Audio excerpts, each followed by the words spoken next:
Hello, everyone, and welcome. I'm Karen MacNeil, author of the Wine Bible and editor of the digital newsletter Wine Speed. And this is a live virtual tasting with Louis Barruol, who is the owner and winemaker of the famous Rhône, Southern Rhône estates, Château de Saint Cosme and Château de Rouanne. You know, I visited Saint Cosme sometime around 1999, I think, and I can say that the wines, especially the Saint Cosme Gigondas, was so stunningly delicious that those wines became for me a benchmark of sorts for quality in the Southern Rhône. So I am really excited and I'm very glad you're here. Thank you for joining us so much today. We will take some questions. And if this is your first time, we completely welcome you to ask those questions. So Louis, first of all, welcome. It's so great to have you. Thank you, Karen. It's a pleasure to be sharing with so many people tonight, and I'll try to be as comprehensive as possible. Excellent. Well, you know, Louis, I want to start with your history, because your family's history is incredible. The property Saint Cosme goes back to 1490. I know when I was there, you showed me ruins of Gallo-Roman era ancient winemaking vats. Tell us a little bit about the history of Saint Cosme, because this is a very historic and almost spiritual kind of place. Yeah, it's Saint Cosme is a real historical domain, because we trace back its history back to the Roman times, when a Roman villa was established there, and then my ancestors bought these places at the end of the 15th century, and then it's been the same family since then. So it's a question of ancient stones being around, obviously.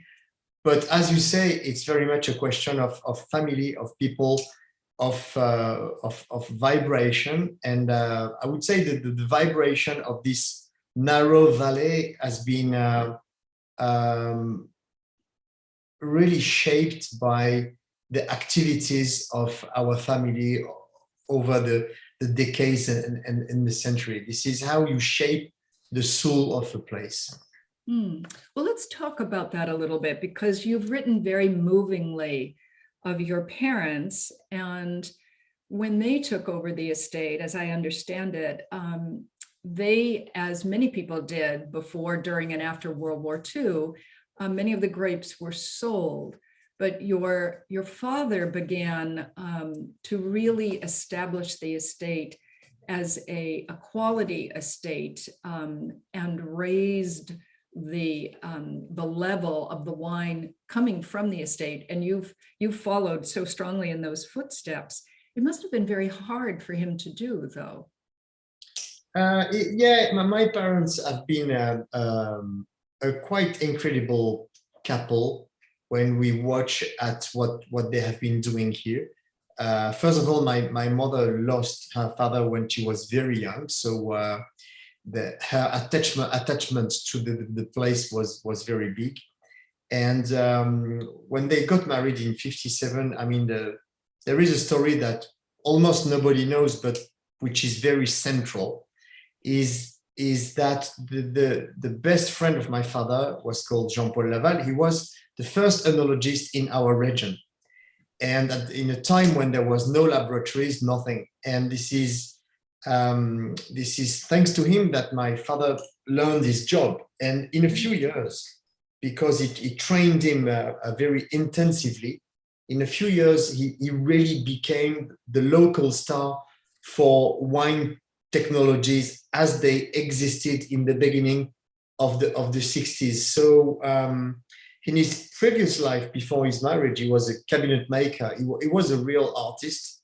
So he then mixed the knowledge of an artist, the knowledge he got from his friend who had the first lab in the region, and by mixing the arty part of winemaking and the more technological, he really shaped and designed the Saint Cosme style in the 60s. So he really designed the recipes to give the best possible translation of this place in terms of long keeping red wines.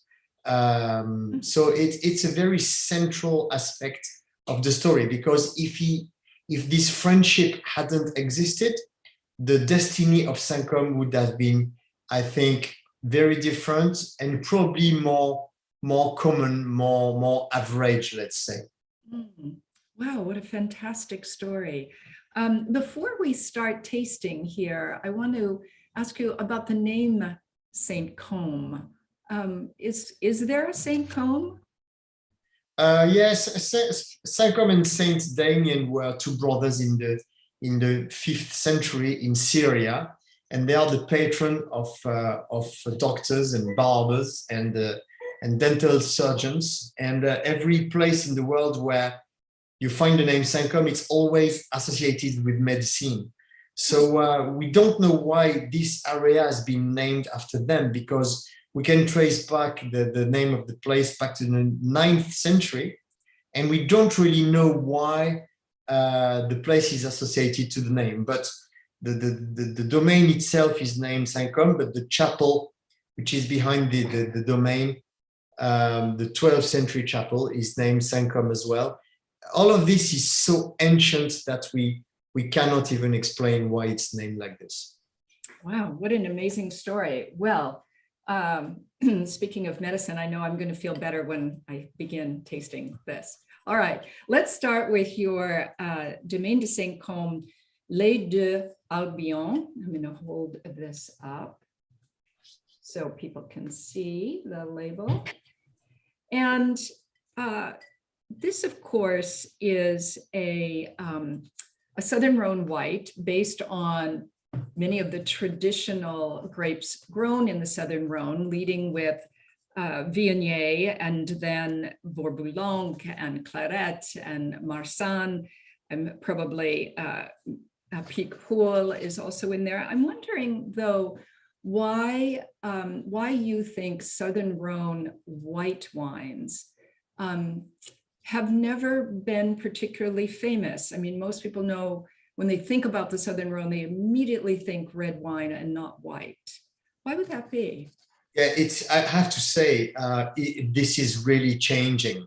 This has been changing quite a lot in the last few years, because the quality of the Southern Rhone whites increased quite a lot. I mean, generally speaking, you cross now many good white wines in the Southern Rhone. But you're right, for a long time, it's been not that good, because in a Mediterranean climate, to make good whites, you need a bit of technology. You need good cold systems. You need to know what you do. No mistakes is permitted. Make white under here is very unforgiving, I have to say. So yeah, I suppose it was a question of quality, because the red wines from the Rhone are well known in the US since the 70s, when people like Kermit Lynch began to sell the wines and promote this fantastic region. So there is no problem of recognition for the region. There was a problem with the white, I think, related to quality, but this is over.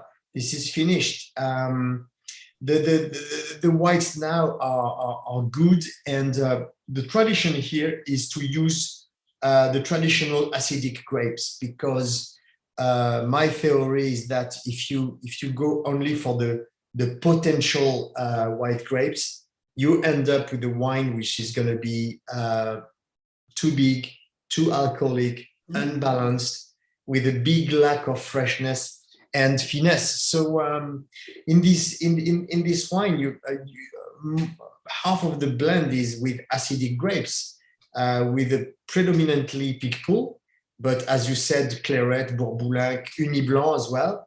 And you really need this kick in the wine to get the right balance. I So can this imagine. this is Yeah. vineyards that I planted in 2014. So this is relatively young vineyards. This grows in very limestone soil, immediately next to Gigondas.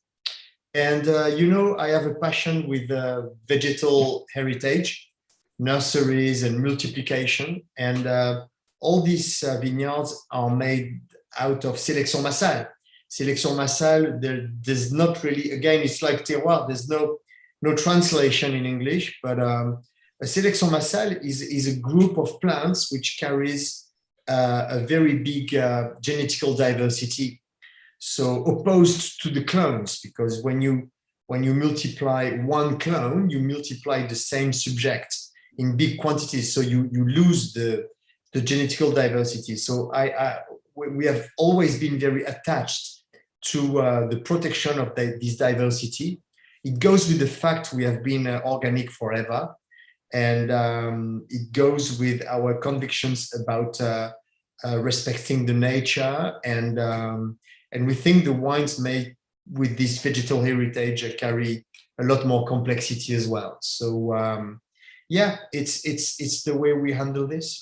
You know, when I thought about this, tasting this morning, and it is still morning here in the Napa Valley, but I thought, I don't know why I never assumed that it would have the kind of aliveness and freshness and snappiness, maybe because it leads with Viognier, which I don't think of as a particularly fresh tasting, No. high acid grape. But then I remembered that you had written about the importance of limestone, and that the wine takes on almost a sense of salty minerality because of that. And that's, for me, as I taste this wine right now, it's making all the difference in this wine's sense of mouth-wateringness and freshness. Yeah, in wine, there are things that you can measure in a lab with an analysis, and there are many things that you cannot measure. And it's very wrong to consider that only exists what we can see and measure. That would be a very arrogant attitude in winemaking. And all that to say that with freshness, there are a few things that you can measure, like total acidity, tartric, malic acid, okay? But there are many things that you don't measure. For example, bitterness. How do you measure bitterness? Bitterness is an element of freshness. It's not acidity, technically speaking, and you cannot measure it. Saltiness is very, very important. Sapidity, saltiness. You cannot measure that. It's very related to the mineral dimension of a wine. It's a major element of freshness, and you cannot measure it. Mm-hmm. And when you make white wine in a climate which is hotter than Burgundy, for example, you really have to deal with this and use those aspects of terroir and winemaking and so on because from scratch, you know that your wine is not going to be acidic. I mean, in the Southern Rhône, even if you use Picpoul, Uni Blanc, Claret, if you still want to pick ripe grapes, you know your acidity won't be crazy. It could be okay, but it won't be high like in a Sancerre, for example. But then you need to deal with these other elements, which can be a fantastic help to make a balanced wine. There's another thing I want to say about that. There shouldn't be a confusion between freshness and acidity. For example, if you cultivate Chardonnay in a very hot climate, it doesn't carry acidity. So you might decide to add a lot of tartric acid, like 600 grams per hectoliter. You're going to get a Chardonnay with a big acidity, but no freshness. It will never be fresh. So it's quite different notions.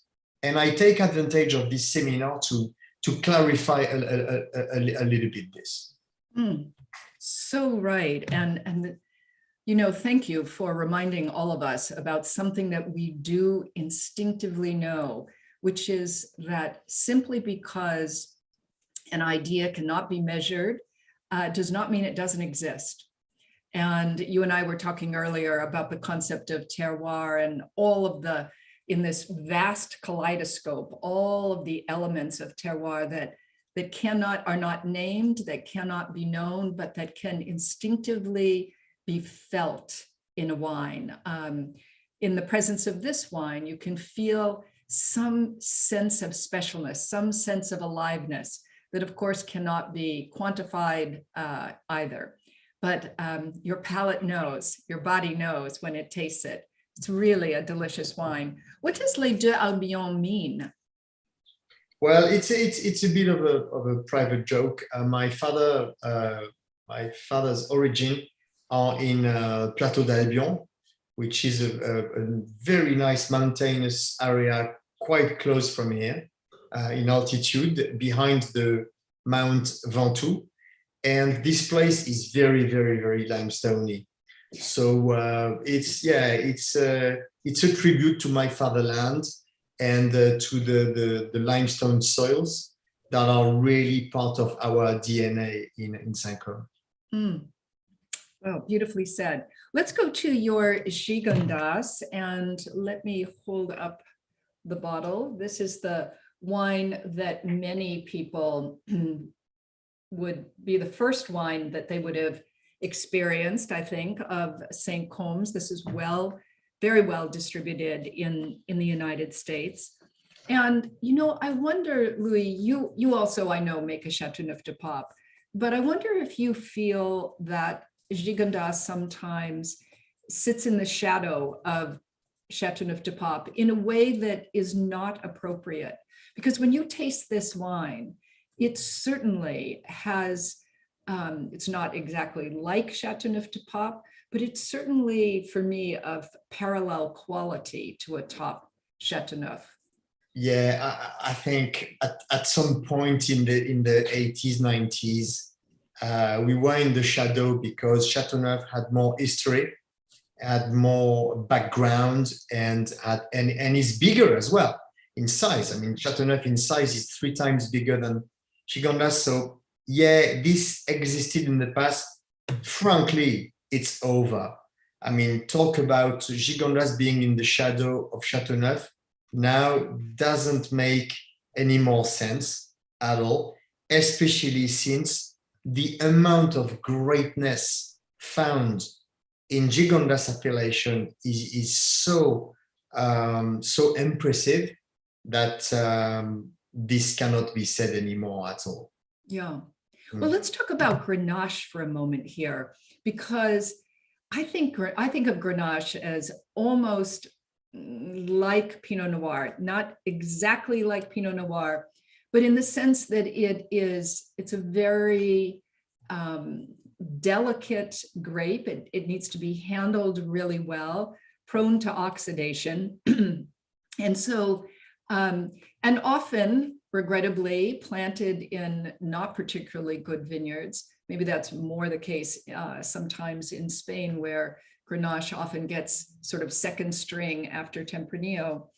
But even with your wine here, I mean, how do you bring out that beautiful, pure, red confiture kind of flavor of Gigondas? I know you use cement vats. Yeah, well, Grenache is definitely a cousin of Pinot, if not a brother.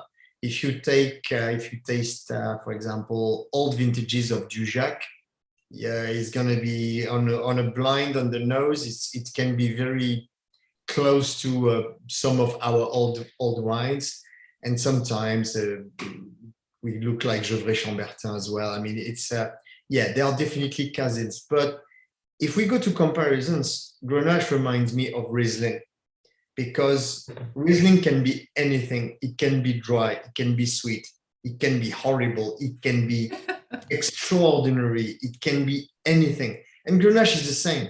I call them chameleon grapes because they can be anything. They can show you very different, very variable images of themselves. A Grenache can be a good rosé, it can be the worst oxidized wine, it can be a fantastic red of long garde, long keeping. It can be anything at all levels of styles and quality. And very few grape propose this variability. And I think Riesling in white and Grenache in red are the ones who propose that. So they are grapes with pretty extraordinary resources, but they are very demanding. I mean, Grenache is not a grape you can do many mistakes with.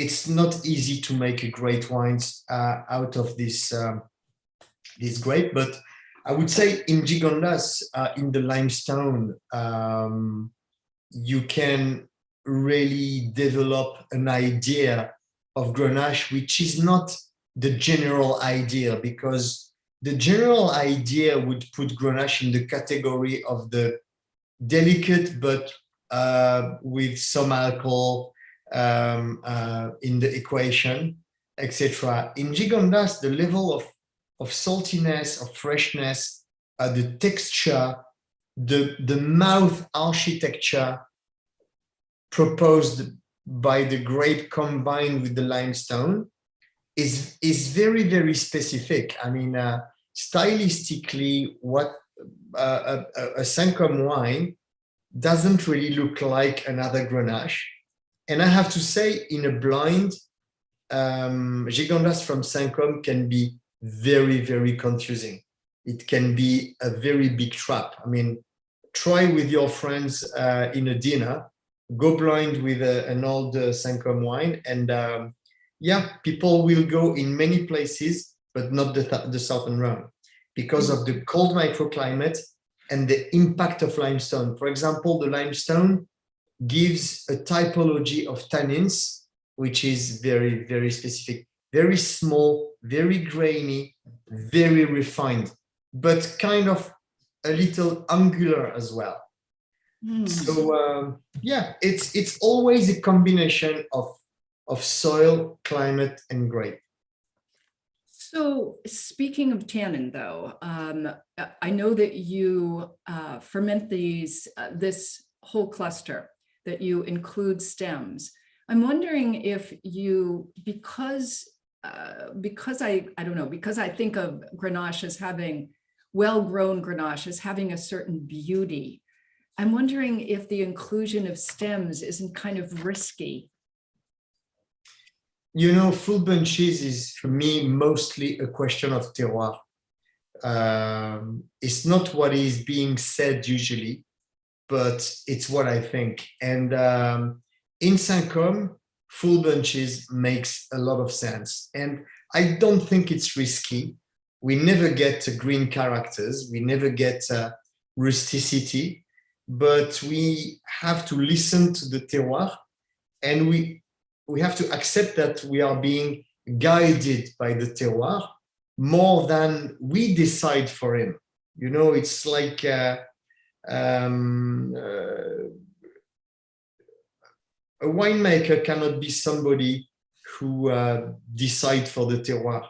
It has to be somebody who listens to the terroir and try to find the best way to express the terroir. So I think in Saint Cosme, the full bunch is a prerequisite. It's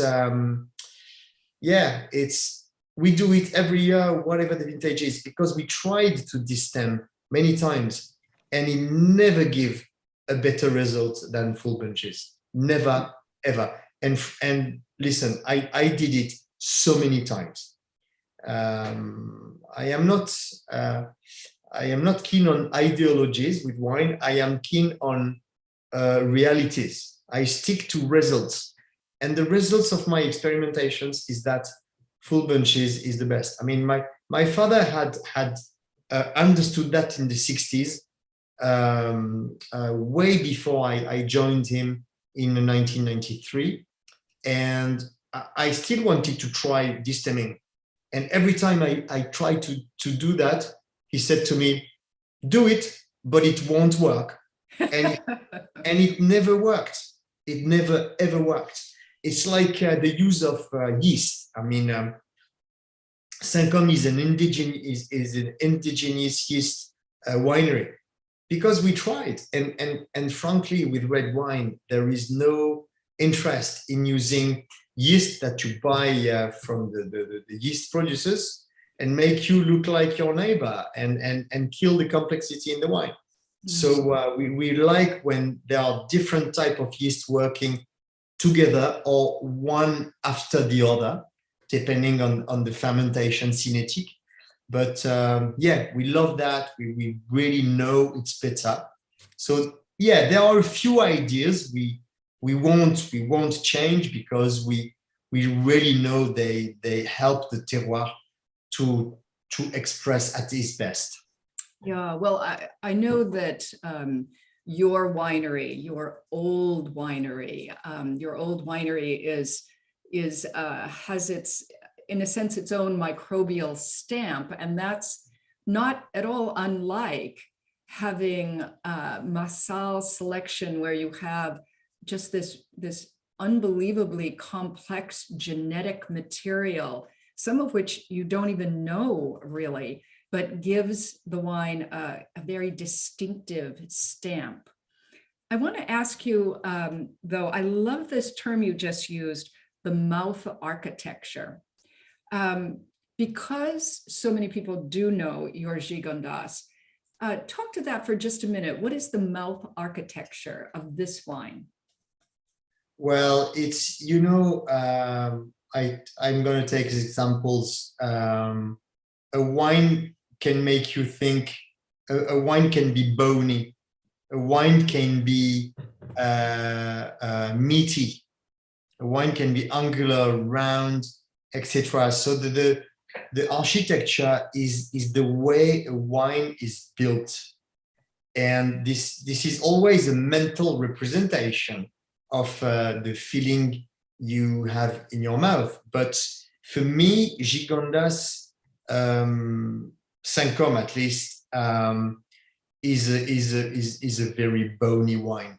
I don't see it as something round, flubby, whatever, you know, the Grenache with the image of the classical, the usual image of Grenache. I really see it as something very drawn, very bony, with a lot of definition.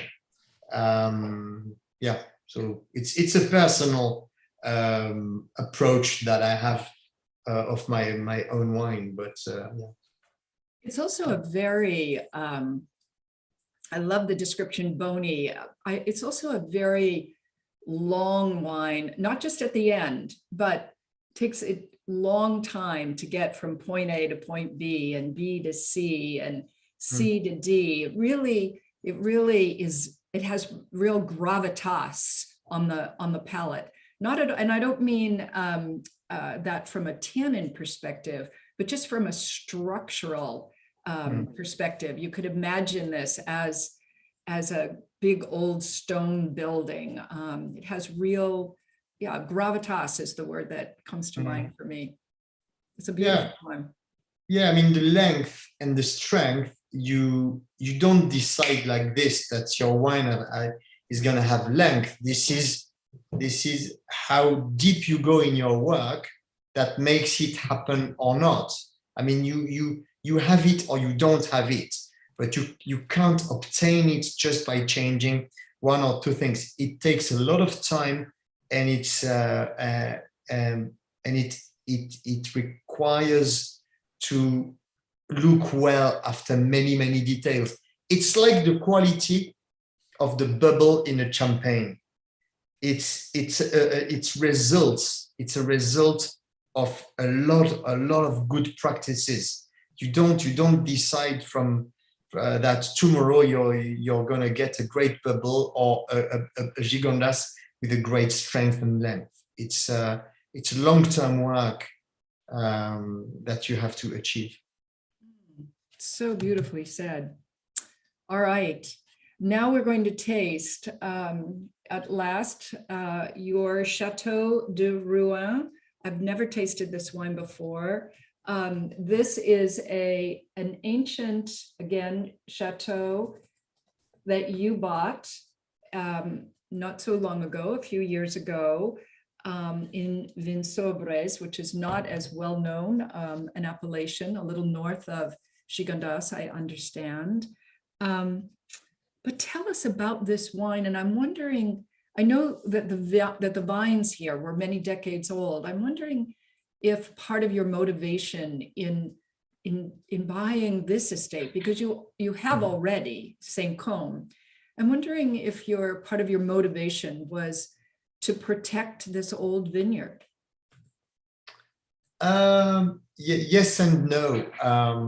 I decided to buy this place because it is truly an exceptional terroir. I would never try to make wine with an average terroir because I'm not good enough. You have to be a magician to make great wine with average terroir. I prefer to deal with great terroir. It's an easier path, believe me. And so we went for this reason because we can really make pretty extraordinary wines in this place. The vineyard is old. It's all planted before the 70s, which means that they are not clones, they are sélection massale. So the material here and the soil was really great. Still a lot of work to achieve on this vineyard, which lacked some love in the last 2 or 3 decades. So we are giving at the moment a lot of love to this vineyard, a lot of sweat, a lot of work. But yeah, it's a cold climate. It's as cold as Gigondas, very late ripening. In a context of global warming, it's a very important aspect. It is immediately connected to the Alps. The Alps begin rising 7 kilometers from Rouanne. I mean, it's quite impressive. And yeah, it's a historical place like Saint Cosme, but with a tragic history, because we can trace back the history of Rhône back to the Romans with a very strong beat in the medieval times. There was a proper medieval castle which was entirely destroyed during the French Revolution and rebuilt in 1820. So it's a really quite strong and intense history, this place. But yeah, the terroir is exceptional. This is one slope. It looks very Burgundian, and it works like a Burgundy place, with the Grand Cru in the middle, the Premier Cru up, and the more the more simple terroir at the bottom of the slope. Yeah, it's totally different from Gigondas. So I have the feeling I am a student, and I have to relearn entirely my job in a very, very different place. Now, when you said that when I asked you about it, you said, well, this is a great terroir, and that was my motivation in purchasing it. I'm wondering how you knew. Do you feel you can sense a place? Can you sense a great vineyard, no, a great terroir? It's very difficult to make an evaluation of such a place without tasting the wines, without tasting the results. It happens that the owners were friends of my grandparents. The guy who had been looking after it we were friends since childhood. Plus, I had been buying some of their grapes for my Côte du Rhône Syrah Saint Cosme for a long time. So I had been tasting in the cellar for 15 years when we decided to buy. So I knew very well the level of the terroir, what this terroir was able to produce, how it could perform, let's say. So no, yeah, I was not blind at all when I took this decision. We really knew what it was about. Hmm. Now, this is also a field blend, right? Masala selection and a field blend, but it has more Syrah and more Vedra than Grenache. And so when you think about your idealized notion of how it's going to present itself, how do you imagine this as being different than the Gigondas? It seems to me a more powerful wine. It is. It's a terroir. It's like I always visualize this terroir. It's like a mad horse which can win races, but the horse is completely crazy and has to be trained how to control his potential. This is what is Rouanne. The potential is very, very high, but we have maybe to keep it not too noisy, I would like to say. So it's a very, very different challenge in comparison of Gigondas. And yeah, this is my job to adjust a certain amount of things to finish with a wine with a great finesse. Mm. You know, I've been neglecting all of these questions coming up on the chat so quickly, but let me take a few of them now present them to Louis. So Louis, Doug is asking whether or not you consulted a geologist when you bought the Château de Rhône. Well, yes and no. I am a good friend of Georges Truc, who is the best geologist in the Rhône Valley and maybe the best in France for viticulture and terroir. Georges is a friend, and yeah, I asked him a couple of questions, obviously, but we cannot call that use him as a consultant. Because I already knew really well what it was about. I mean, yeah, it was pretty clear. I didn't need much help.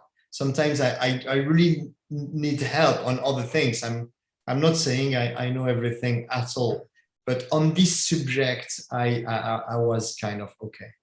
Yeah. Let me find Aga's question, because she had a very significant and long question about, there it is, about blending. She writes, Louis, I have a question about your take on the future of blending.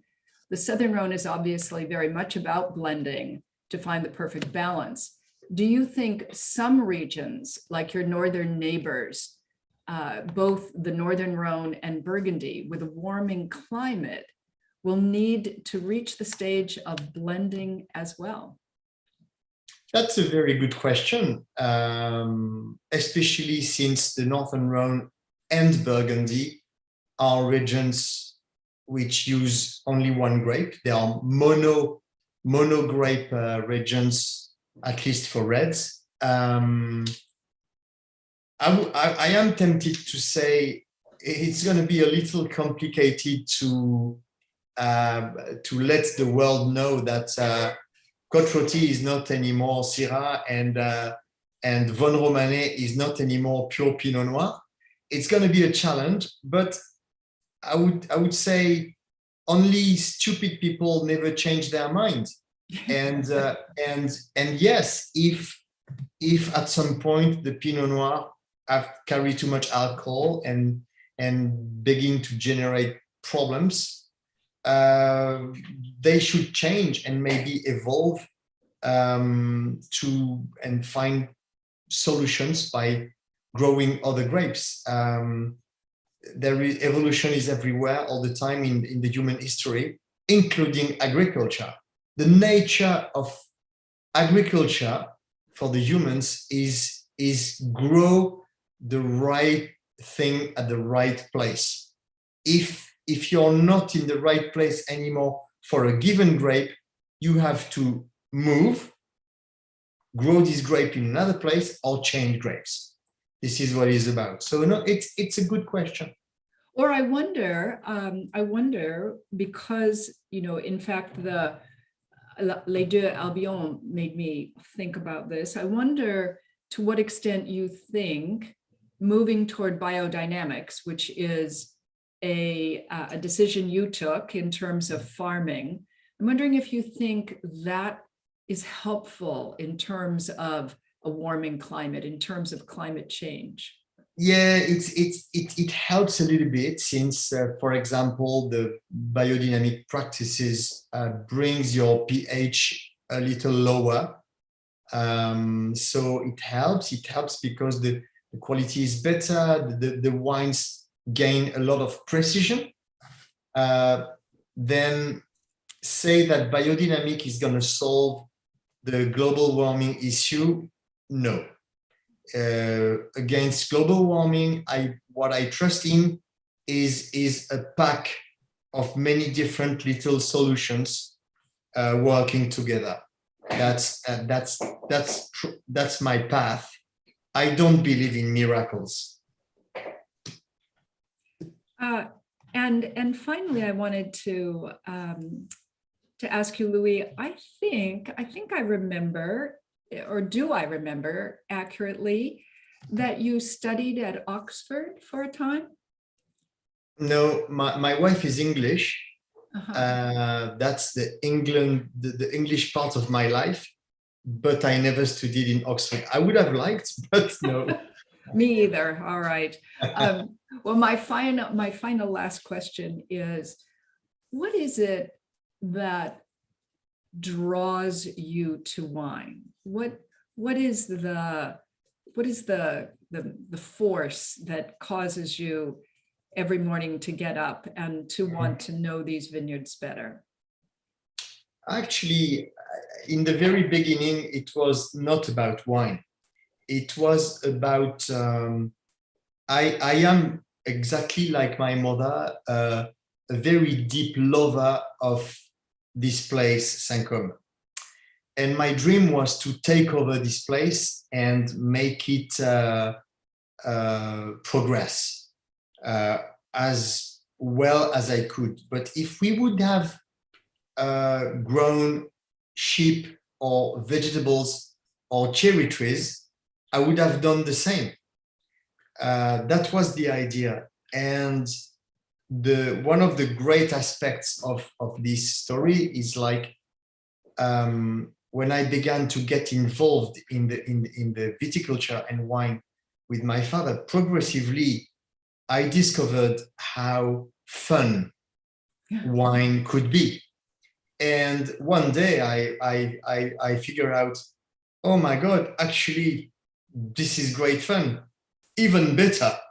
So that was the story. But at the very beginning, frankly, I didn't know that much about wine, and I couldn't figure out it would be such a fun path to take.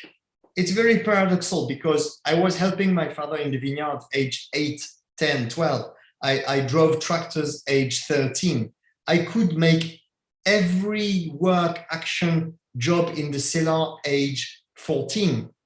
But it's very paradoxal. You know how to do everything, and your father explained you how to do these things. But at the end of the day, you don't understand at all what you're doing. Because I could not explain why I would do a remontage 15 minutes on vat number 5 and not 25 minutes. I could do it, but I didn't know the sense of what I was doing. And when I began to make wine with my father as an adult, when I took over, in a few months, years, I reconnected all all the knowledge with my actions as a child and a teenager. It was a very weird process, actually, but really interesting. Well, and very moving, just quite incredible. Well, we who drink your wine are the beneficiaries of this knowledge being passed down from generations and many generations. Louis Barruol, thank you so much for joining us. This has been just an incredible pleasure to talk with you. I encourage all of the people who are listening and watching, if you haven't had a Saint Cosme wine in a bit of time, give yourself a treat. These wines are just so spectacular and delicious. Thank you so much, Louis, for joining us today. Thank you, Karen, and thank you to everyone to take the time to listen, because without the consumers, without the people interested in wine, our work, our job would make no sense. So thanks to everyone, and especially to you, Karen. Always a pleasure. My pleasure too. Thank you. Thanks.